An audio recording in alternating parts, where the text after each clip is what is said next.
ministre et chers amis du travail, de la protection sociale, de la sécurité sociale et de l'emploi, Monsieur le secrétaire général du NPA,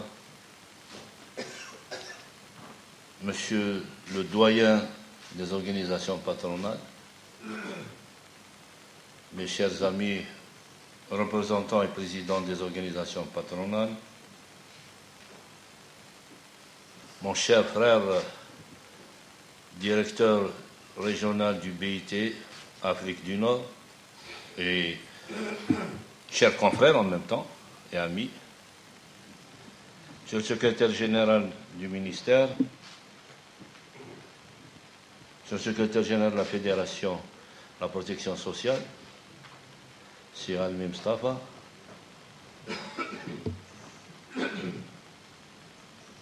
messieurs et chers amis directeurs généraux des caisses relevant du secteur de la protection sociale,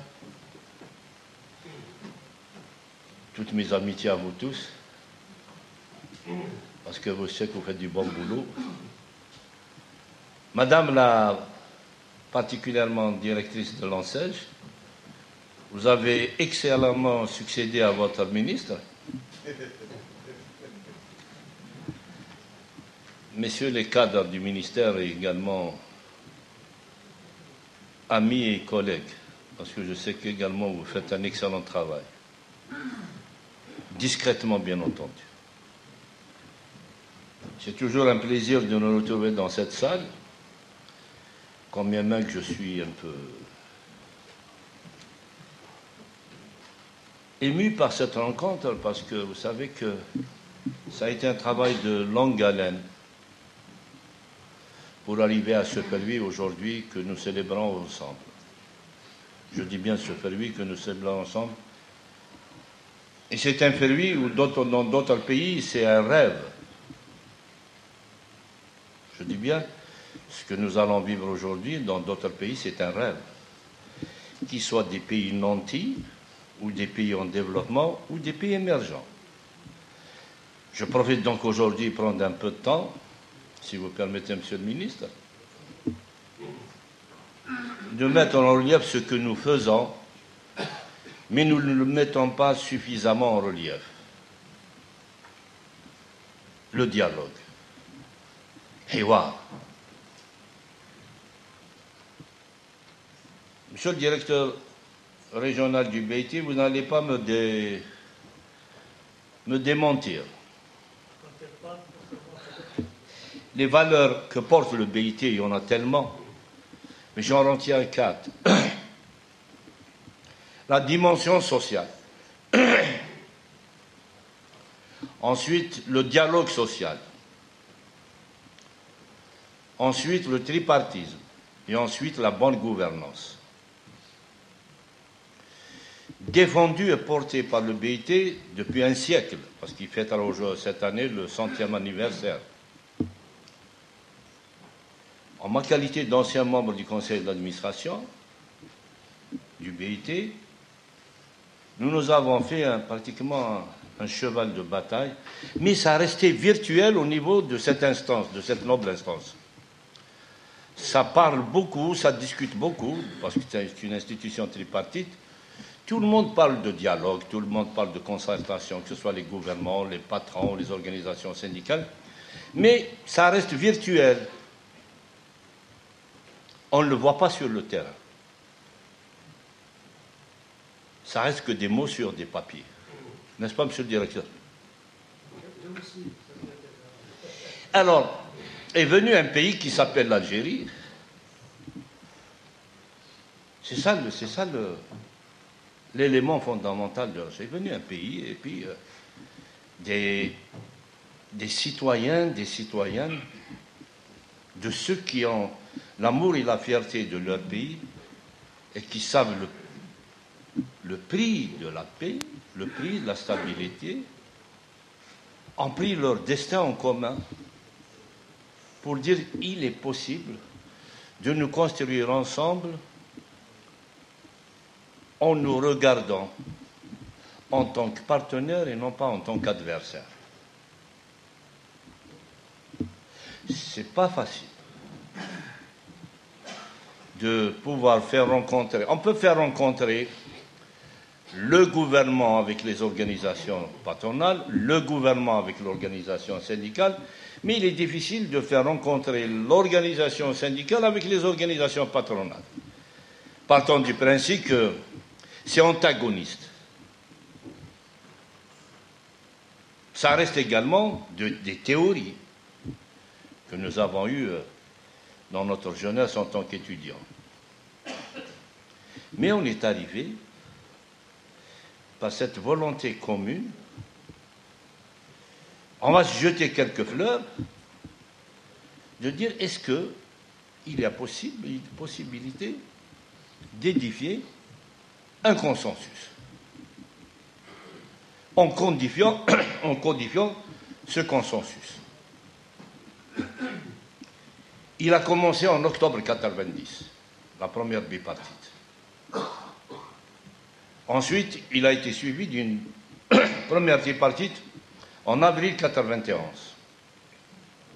Vous voyez un peu le cheminement qu'il y a eu, et surtout dans une période très cruciale. Je ne vais pas rentrer à l'intérieur, pour pouvoir faire face à un ensemble de problèmes, et particulièrement le problème de la sécurité. Il fallait que les acteurs économiques et sociaux disent qu'il y a possibilité également d'utiliser le créneau de l'entente collective pour effectivement participer à faire reculer la violence, le terrorisme, etc. Nous avons, je le dis humblement, nous avons réussi ce challenge. Nous avons réussi ce challenge. Parce que nous sommes des acteurs. Donc on ne voit pas l'importance de ce concept. Parce qu'aujourd'hui, le monde a évolué, les luttes syndicales ont évolué, les méthodologies et les mécanismes ont évolué. De l'adversité, on est passé au partenariat.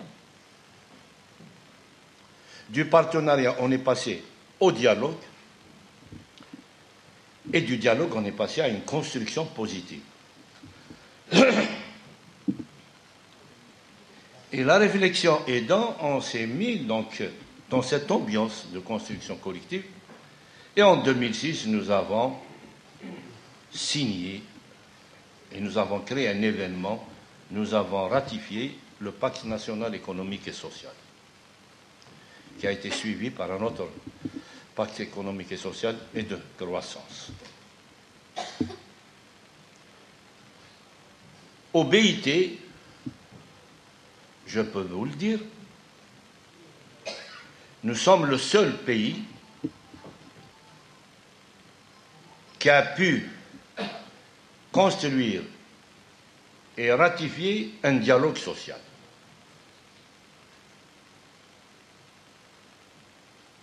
Ça a été pris avec beaucoup de respect,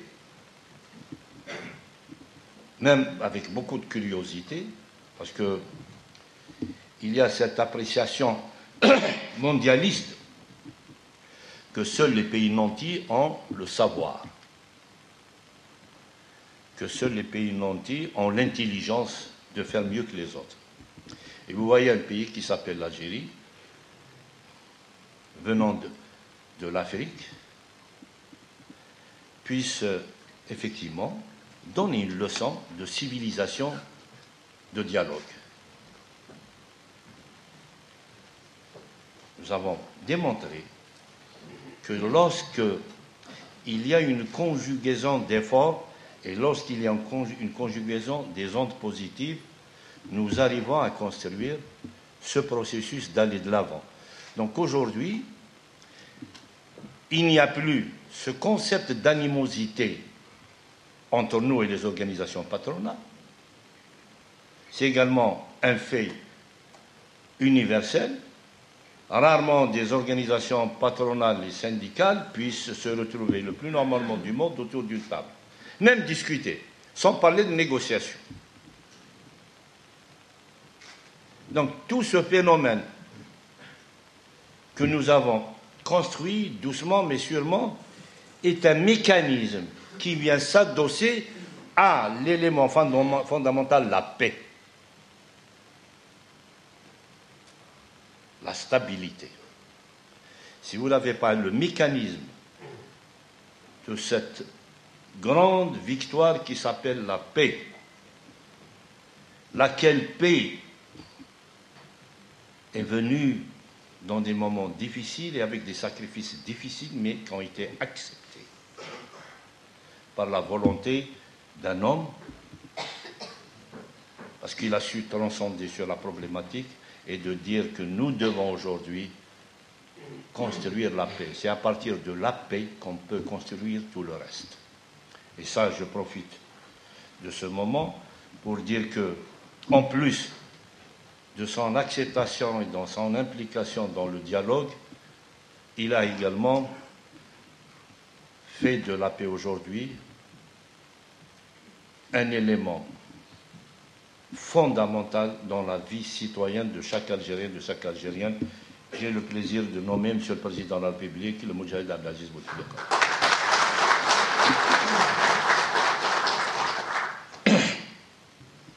Cette culture maintenant du dialogue et le BIT, dans toutes ses recommandations, fait référence aux normes à tous les pays affiliés au BIT. Mais je ne connais pas un pays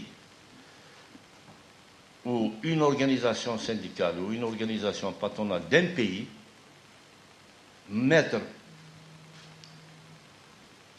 sur une feuille de papier les normes du BIT. Tout le monde en parle pendant la CIT, mais après, chacun va qu'à ses occupations et on oublie. Et là, monsieur le directeur régional représentant du BIT et cher ami, encore une fois, l'Algérie va étonner le BIT et la scène internationale. Il est écrit dans le préambule de ce pacte qu'ils vont signer. Vous êtes mieux placé que moi pour le savoir. Je vous lis textuellement ce qui est écrit. Considérant l'attachement au respect de l'exercice du droit syndical et des droits sociaux des travailleurs, ainsi qu'à la législation sociale nationale et aux normes de l'OIT par les partenaires du pacte de stabilité et aux normes du BIT. Vous êtes tous ici, surtout je parle au niveau du ministère du Travail, ce mot de liberté syndicale, l'exercice du droit syndical, des normes du BIT, vous ne le trouverez dans aucun texte d'un pays affilié au BIT. Aucun. Qu'il soit pauvre ou riche. Il y a l'Algérie seulement qui l'a fait. Et il est là.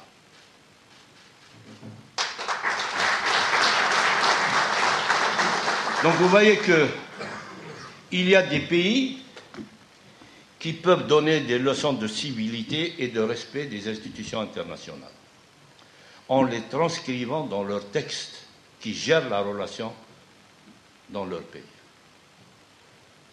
Et ça, je suis fier d'être un des acteurs de ce processus que nous mettons maintenant, au fur et à mesure, graduellement, dans tout l'espace socio-économique du pays. Nous avons commencé par le pacte national, nous l'avons conforté par notre pacte et en ajoutant la croissance. Aujourd'hui, la pyramide descend. Nous avons fait un pacte au niveau de l'entreprise Sonatrach. Il y a d'autres qui se préparent, mais on a tenu que ce pacte soit porté également par la grande famille de la protection sociale. Monsieur le ministre, vous allez être témoin d'un événement, parce que vous le méritez, d'une ratification au sein de la protection sociale, d'un instrument qui codifie sur un temps déterminé les relations entre les gestionnaires de l'ensemble des caisses et leurs partenaires sociaux, les syndicats d'entreprise et les fédérations que je salue sont là présents. Donc tout ce processus démontre la maturité des acteurs, la disponibilité des acteurs et le respect de la dimension sociale puisqu'ils en parlent dans ce pacte. C'est à partir de ce facteur fondamental de dire que nous pouvons ensemble travailler la main dans la main en nous respectant mutuellement qu'on peut relever des défis. Nous en avons des défis. Et ce n'est pas par le concept de la violence qu'on va gagner pour les travailleurs, ou ramener des acquis, ou protéger les acquis. C'est par cette démarche civilisationnelle, cette vision de dire je vais aller vers l'autre, et l'autre il dit je vais aller vers l'autre. Et je crois que nous fêtons cet événement au sein de ce ministère qui est une pierre angulaire dans le relationnel entre les partenaires sociaux. Et j'en suis fier, Monsieur le ministre et chers amis, d'être témoin de cette signature qui démontre également que nous avons atteint la plénitude de la gestion du code qui est le nôtre, celui du dialogue social. Je vous remercie et bonne réussite.